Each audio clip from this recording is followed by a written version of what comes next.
நம்ம ஓடும்போது நிறைய மூச்சு வாங்குது, ரொம்ப இளைக்குது அப்படின்னா நம்ம ஒன்று ஓவர் வெயிட்ல இருப்போம். நம்ம வெயிட்டை வந்து தூக்கிட்டு ஓடுற அளவுக்கோ நடக்கிற அளவுக்கோ நம்மளோட லங்ஸ் வந்து அடாப்ட் ஆயிருக்காது.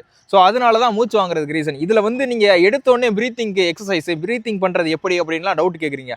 அதெல்லாம் யார் யோசிக்கணும் அப்படின்னா, ஒரு பேஸ் பிடிச்சி ஒரு 4 பேஸ் 3 பேஸ்ன்னு ஒரு ரேஸாக ஓடுறாங்கல்ல, அவங்களுக்கு தேவைப்படுற விஷயம் ப்ரீத்திங் டெக்னிக்ஸை பற்றி சொல்லணும் அப்படின்னா. இப்போ நம்ம பிகினராக இருக்கோம், ஓவர் வெயிட்டில் இருக்கோம், 100 கிலோவுக்கு மேலே இருக்கோம்.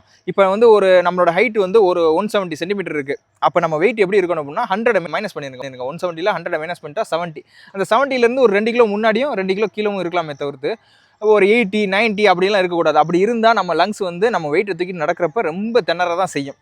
அதுக்கு என்ன ஃபஸ்ட்டு நம்ம ஃபோக்கஸ் பண்ணணும் அப்படின்னா நம்மளோட டயட்டுன்றோடனே ஏதாச்சும் ஒரு ஆன்லைனில் விற்கிற பொடியை வாங்கி சாப்பிட்றது, இல்லை ஒரு சப்ளிமெண்ட்டை வாங்கி சாப்பிட்டா வெயிட் குறைஞ்சிருன்றது, இல்லை டேரெக்டாக வந்து நான் கிரவுண்டில் வந்து ஓட ஆரம்பிச்சேன்னா எனக்கு வெயிட் குறைஞ்சிருன்றது, இதெல்லாம் கிடையாது. என்னோட பெர்ஸ்பெக்டிவில் நான் ஒரு விஷயம் சொல்கிறேன். அது என்ன அப்படின்னா, இப்போ நான் ஸ்கூல் படிக்கும்போது நல்லா சாப்பிட்டுக்கிட்டு இருந்தேன். ஓரளவு வீட்டு சாப்பாடு தான் சாப்பிட்டுக்கிட்டு இருந்தேன். என்னை கொண்டு போய் காலேஜ் ஹாஸ்டலில் சேர்த்து விட்டாங்க.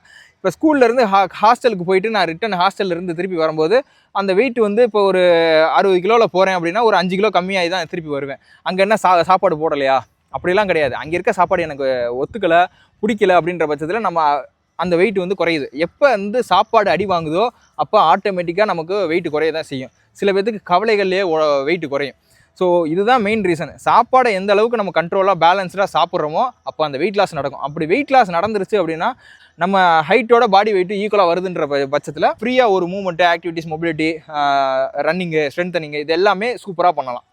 இப்போ வெயிட் லாஸுக்குன்னு தனியாக நீங்கள் ஏதாச்சும் ஒரு கோர்ஸ் சேர்றீங்க, இல்லை ஏதோ ஒரு சப்ளிமெண்ட்டை வாங்கி சாப்பிட்றீங்க அப்படின்னா அது எனக்கு தெரிஞ்ச வரையும் பெரிய யூஸ் கிடையாது. அதுக்கு மேலே உங்களோட விருப்பம். சாப்பாடை நீங்கள் கண்ட்ரோல் பண்ணி அந்த வெயிட் லாஸ் பண்ணிங்கனாலே நீங்கள் எல்லா ஆக்டிவிட்டீஸும் சூப்பராக பண்ணலாம். இப்போ என்ன சொல்ல வரீங்க, வெயிட் லாஸ் பண்ணாமல் ஓடக்கூடாது, ஸ்ட்ரென்தன் பண்ணக்கூடாது அப்படின்னு சொல்ல வரீங்களா அப்படின்னு கேட்டிங்கன்னா அப்படி கிடையாது. வெயிட் லாஸ் பண்ணுறதுக்கு முன்னாடியே நம்ம பண்ணுற ஒர்க் அவுட்டில் ரிசல்ட் எதிர்பார்க்குறது தான் தப்புன்னு சொல்ல வரேன். ஓவர் வெயிட்டில் இருக்கும்போது 100 மீட்டர் ஓடினீங்கன்னா இழப்பு வர தான் செய்யும். அதுக்காக இலக்கிதே அப்படின்னு அந்த ஒர்க் அவுட்டை பண்ணாமல் இருக்கக்கூடாது.